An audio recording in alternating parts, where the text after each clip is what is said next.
Hello दोस्तों, आपका स्वागत है आपके अपने चैनल एग्ज़ाम आर्डन पे। तो दोस्तों, वीडियो शुरू करने से पहले मैं आपको बता देना चाहता हूँ कि मेरा जितना भी एक्सपीरियंस रहा है रेलवे ग्रुप डी ज्वाइन करने के बाद, जैसे कि आपको पता है कि 2018 का एग्ज़ाम मैंने क्वालिफाई किया था रेलवे ग्रुप डी का। उसके बाद मैंने रेलवे में ग्रुप डी में ज्वाइन भी किया था, तो वही सारे एक्सपीरियंस को मैं इस चैनल पे प्रोवाइड कराता हूँ आपको। पेपर से लेकर ज्वाइनिंग तक की पूरी जानकारी आपको इस चैनल में मिल जाएगी, तो इस चैनल को ज़रूर सब्सक्राइब कर ले और बेल आइकन को भी दबा दे ताकि जो भी नई वीडियो आए उसका नोटिफिकेशन आपको मिल जाए। तो दोस्तों, वीडियो शुरू करते हैं। दोस्तों, जैसा कि आपको पता है कि एग्ज़ाम जो है निकले हुए 2 से ढाई साल हो चुके हैं और इतने ज़्यादा जो गैप में, जब अभी तक जो एग्ज़ाम का कुछ पता नहीं है, तो इतना ज़्यादा जो गैप रहा है इसमें मोटिवेशन बना के रखना और पढ़ाई को कंटिन्यूसली रखना जो है काफ़ी मुश्किल हो जाता है। मैंने भी कई बार जो है एग्ज़ाम की तैयारी में लगा दी है और मुझे पता है कि कितना ज़्यादा जो डीमोटिवेट हो जाता है बच्चा जब तैयारी करता है किसी एग्ज़ाम की। अब इतने गैप में 3 प्रकार के बच्चों की कैटेगरी हमारे पास सामने निकल के आती है। इस सबसे पहली कैटेगरी वो बच्चे जिन्होंने शुरू से ही कुछ नहीं पढ़ा, ठीक है। वो मान के ये बैठें कि एग्ज़ाम आएगा हम तभी पढ़ेंगे, जितना भी हमसे होगा उतना पढ़ेंगे, ठीक है। जैसे मैंने पहले बताया कि 50% बच्चे बिना पढ़े हुए एग्ज़ाम देते हैं, मैंने पिछली वीडियोज़ में भी आपको बताया था, ठीक है। एक तो वो बच्चों की कैटेगरी हो गई। दूसरे वो बच्चे हो गए जिन्होंने पढ़ना शुरू तो किया था, पिछले साल भी पढ़ते रहे थे कि एग्ज़ाम आएगा हम क्वालिफाई करेंगे, हमारी कुछ मजबूरी है, हम पेपर पास करना है किसी ना किसी तरह और हमें जो है अपने इनकम का सोर्स ढूंढ रहे हैं, ठीक है। उन बच्चों का क्या कि पिछले साल तक तो पढ़ते थे या फिर जो नया साल आया अभी जनवरी तक, तब तक तो पढ़ते थे। जब डेट अनाउंस हुई कि एग्ज़ाम जो है पोस्टपोन हो गया, तब से उन्होंने पढ़ना छोड़ दिया। अब देखेंगे जब एग्ज़ाम आएगा तब पढ़ेंगे, रिवाइज कर लेंगे तब। एक तो ये कैटेगरी होगी दूसरी बच्चों की। एक तीसरी कैटेगरी जो कंटिन्यूसली जब से पेपर निकला है अब तक पढ़ते आ रहे हैं और अब तक उनकी इतनी तैयारी हो चुकी है कि अब वो रिवाइज कर रहे हैं, बिल्कुल मॉक लगा रहे हैं और देख रहे हैं कि कैसे ना कैसे करके हमारे जो है 80+ मार्क्स आ जाएं, हमारी सीट पक्की हो जाए रेलवे ग्रुप डी में। तो सबसे पहले बात कर लेते हैं पहली कैटेगरी वाले बच्चों की जिन्होंने अभी तक पढ़ना शुरू ही नहीं किया। मैं उनसे बिल्कुल यही कहूँगा कि अगर आपने पहले ही हथियार डाल दिए थे, जब से एग्ज़ाम निकला आपने तब से कुछ पढ़ा ही नहीं, तो आप कैसे नौकरी ले लोगे? इतना ज़्यादा कंपटीशन है, आप कैसे सर्वाइव करोगे उसमें? आपकी नौकरी कैसे लग सकती है कि अगर आपने अभी तक पढ़ना शुरू ही नहीं किया, अभी तक हथियार ही नहीं उठाए? उन बच्चों का सोचो जिन्होंने अभी तक कंटिन्यूसली पढ़ते आ रहे हैं, वो तीसरी कैटेगरी वाले, नौकरी तो उनकी लगेगी ना। आप क्या कर रहे हो, मुझे ये बताओ। आप क्या सोच के बैठे हो कि हफ्ते 2 हफ्ते पहले मैं एग्जाम के पढ़ूंगा और मेरी नौकरी लग जाएगी? ऐसे कैसे हो सकता है यार? आप खुद सोचो, इतना कंपटीशन है, कैसे हो सकता है ये? अब मैं आपको यही बोलूंगा कि अभी भी टाइम है, अभी डेट से 1 महीना पड़ा है, अभी एग्जाम आ जाएगा, डेट अनाउंस हो जाएगी जल्दी ही मुझे लगता है, ठीक है। अभी भी आपके पास टाइम है। अगर आप चाहते हो, पूरे दिल से चाहते हो कि मैं नौकरी लेना चाहता हूँ और मैं कुछ करके दिखाना चाहता हूँ अपने घर वालों को या अपने रिश्तेदारों को, आज से भी नहीं बोलूंगा, अभी से पढ़ना शुरू कर दो। जैसे मैंने बताया था पिछली वीडियो में कि टॉपिक वाइज पढ़ना शुरू कर दो, एमसीक्यूज लेके मत बैठना, याद करने मत बैठना। आपको वो हजार एमसीक्यूज की वीडियो मिल जाती है, तो आप कितना का याद करोगे? तो इसलिए अच्छा है, मैं सबसे पहले ये बोलूंगा कि आप टॉपिक वाइज पढ़ो। जैसे मैंने जीके और जीएस के लिए बताया था कि पिछले साल के पेपर देखो क्या क्या टॉपिक पूछे जा रहे हैं, ठीक है। जैसे आपके पास टाइम कम है तो आपको ऐसे ही करना पड़ेगा, पिछले साल देखो क्या क्या चीज़ें पूछी जा रही है, कौन कौन से टॉपिक पूछे जा रहे हैं, वही टॉपिक पकड़ के अब उस पर पूरे टॉपिक को तैयार कर लो। जैसे साइंस के टॉपिक हैं, किस किस से पूछा जा रहा है क्वेश्चन पिछले सालों में, देखो वो एनसीईआरटी उठाओ, उसमें से वो पूरा टॉपिक तैयार कर लो, ठीक है। मैथ और रीजनिंग के आपको करने ही पड़ेंगे। रीजनिंग तो बड़ी ईजी आती है, आपको करने में इतनी डिफिकल्टी नहीं होगी। मैथ को करने में आपको डिफिकल्टी हो सकती है, तो उसको टॉपिक वाइज करना, जैसे मैंने बताया था पिछली वीडियो में। ये तो होगी पहली कैटेगरी वाले बच्चों की बात। अभी मैं दूसरी कैटेगरी वाले बच्चों की बात कर रहा हूँ जिन्होंने पढ़ना शुरू तो किया था, 7-8 महीने, 1 साल या फिर जितना भी पढ़े, जनवरी तक पढ़ते थे या पिछले साल तक पढ़ते थे, जब पता चला कि एग्जाम की डेट पोस्टपोन हो गई, अब उन्होंने पढ़ना छोड़ दिया। या फिर ऐसे आप अपना समय बर्बाद कर रहे हो कि जा किसी की शादी में चले गए या फिर कोई रिश्तेदार आ गया उसके साथ बातें लड़ा रहे हैं या फिर कोई दोस्त आ गया उसके साथ चले गए खेलने, तो ऐसे ऐसे करके जो है आप अपना समय बर्बाद कर रहे हो। इसको क्या पता क्या बोलते हैं? इसको बोलते हैं अपने आप को धोखा देना। जैसे मैं आपको समझाना चाहता हूँ यहाँ पे, जैसे मैंने बताया था, एक तीसरी कैटेगरी वाले बच्चे जिन्होंने अपना जो है सिलेबस कंप्लीट कर लिया, अभी सिर्फ तैयारी कर रहे हैं, अपना रिवीजन कर रहे हैं और मॉक लगा रहे हैं, ठीक है। इस टाइम पे रिवाइज कर रहे हैं और मॉक लगा रहे हैं, ठीक है। और आप इस कैटेगरी में आते दूसरे नंबर पे, जिन्होंने पढ़ना शुरू तो किया था, हाफ में रुक गए, ठीक है, अभी पेपर नहीं हुआ, तो जब पेपर आएगा तब पढ़ेंगे, या फिर एक पहली कैटेगरी वाले जो बताए थे जिन्होंने पढ़ना शुरू नहीं किया। अब आपको कैसे नुकसान होगा, अब ये देखो, इनकी तो सिलेक्शन पक्की होगी जो कंटिन्यूसली पिछले साल से पढ़ते आ रहे हैं, ठीक है। अब यहाँ पे आपने पढ़ाई छोड़ी हुई है, ठीक है। अगर इस कैटेगरी में से ऐसे बच्चे निकल के सामने आ गए जिन्होंने दिन रात एक करके अपना सिलेबस कंप्लीट कर रही है और आपसे जो है आगे निकल गए, ठीक है। अभी आप तो पढ़ नहीं रहे हो, आपने क्या किया, इनको मौका दे दिया कि जाओ मेरी सीट पे बैठ जाओ, मतलब मुझसे आगे निकल जाओ।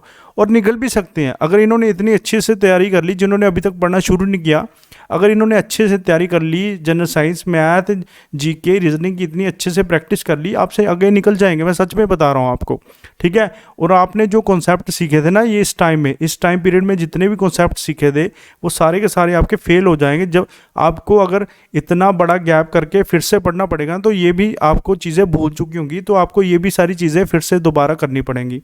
अपने दिमाग में ये चीज़ें कभी मत आने दो, क्योंकि आप डिफरेंट तरह के चैनल देख रहे हो, डिफरेंट तरह की वीडियोस देख रहे हो यूट्यूब पे कि इजी होता है एग्ज़ाम या ऐसे वैसे, ठीक है। मैं आपको एक चीज़ बताना चाहता हूँ कि जो भी एग्ज़ाम का कंपटीशन होता है वो कभी भी इजी नहीं होता।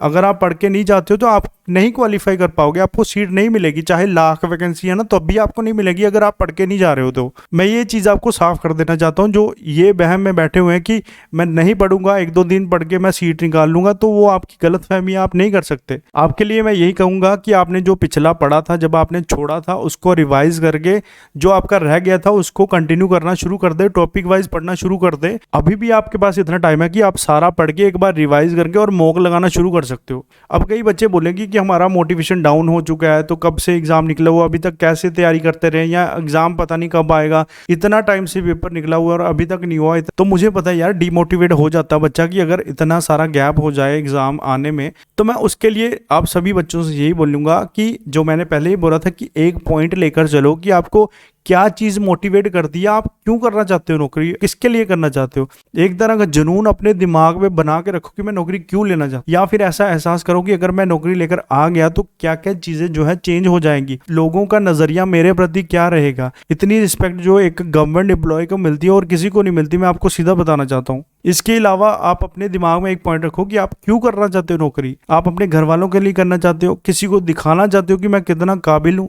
अपनी कैपेबिलिटी शो करना चाहते हो किसी को। कईयों के घर में मजबूरियां होती हैं, इनकम का सोर्स पाना चाहते हैं। तो ये चीज़ें दिमाग में लेकर तैयारी करोगे तो मुझे लगता है कि आप ज़्यादा से ज़्यादा मेहनत कर पाओगे। कई बच्चे यार दिन रात एक कर देते हैं, रात को 3-3, 4-4 बजे तक पढ़ते रहते हैं, उनके दिमाग में जो है जुनून भरा होता है कि मुझे नौकरी करनी ही करनी है।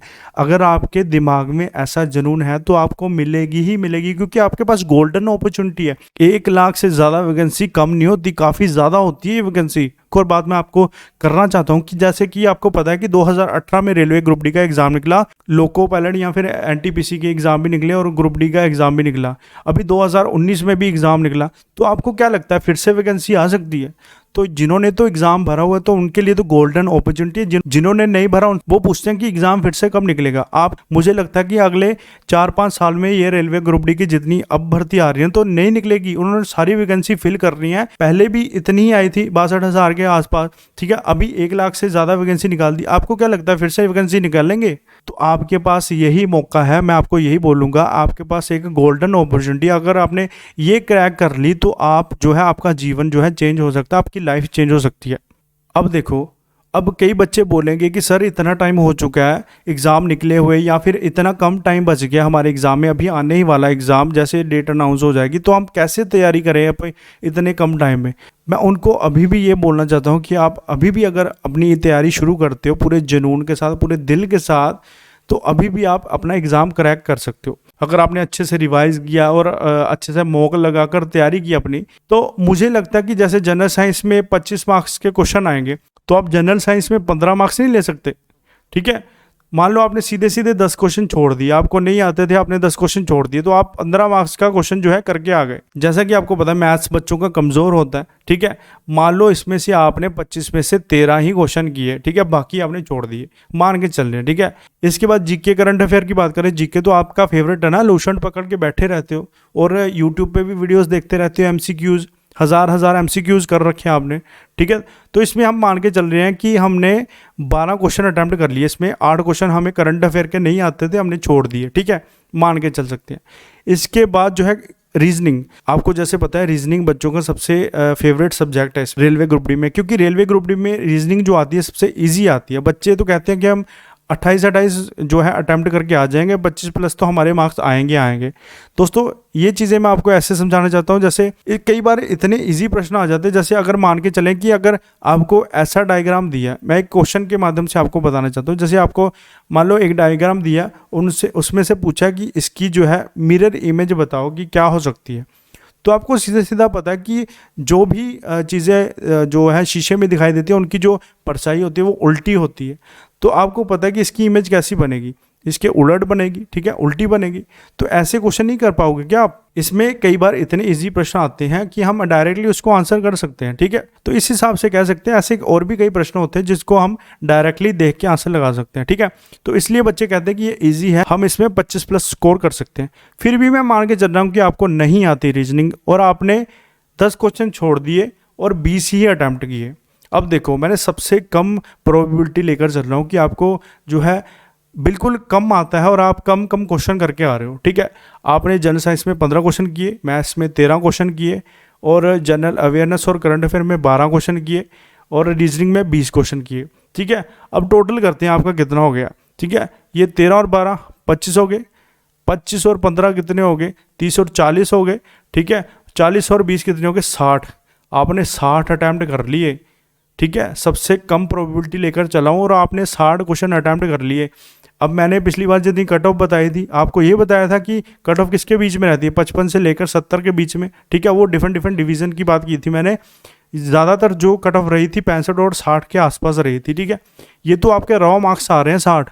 जब नॉर्मलाइजेशन होगी, अगर आपने वही क्वेश्चन किए जो आपको आते थे, आपने 60 क्वेश्चन रॉ मार्क्स कर लिए, नॉर्मलाइजेशन के बाद आपके मार्क्स 70 से 72 भी हो सकते हैं और कितने भी हो सकते हैं, अगर जितनी ज़्यादा नॉर्मलाइजेशन जाएगी उसके हिसाब से। आप खुद सोचो कि आपकी जो है सिलेक्शन पक्की हो सकती है या नहीं हो सकती। मैं तो ये बोलूँगा कि आपके पास यही सही टाइम है आपको दूसरों से अलग दिखाने का अपने आप को। मैं फिर से बोल रहा हूँ, आपके पास ये गोल्डन चांस है। अगर आपने ये चांस खो दिया तो पता नहीं फिर ये चांस आपको कब मिलेगा। तो दोस्तों ये थी आज की वीडियो, आई होप आपको पसंद आई होगी। अगर पसंद आए तो प्लीज़ लाइक करें, अपने दोस्तों के साथ शेयर करें। चैनल को सब्सक्राइब नहीं किया तो प्लीज़ चैनल को भी सब्सक्राइब कर लें।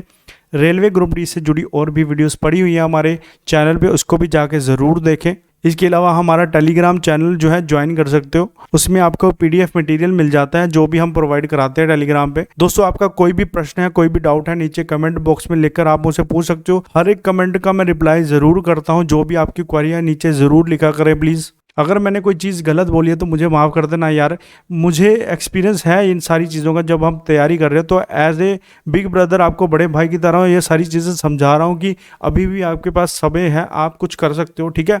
जो गलतियाँ हम करते थे वो आप मत दोहराओ, ठीक है दोस्तों। तो ये थी आज की वीडियो, मिलते हैं अगली वीडियो में, तब तक के लिए थैंक यू, जय हिंद।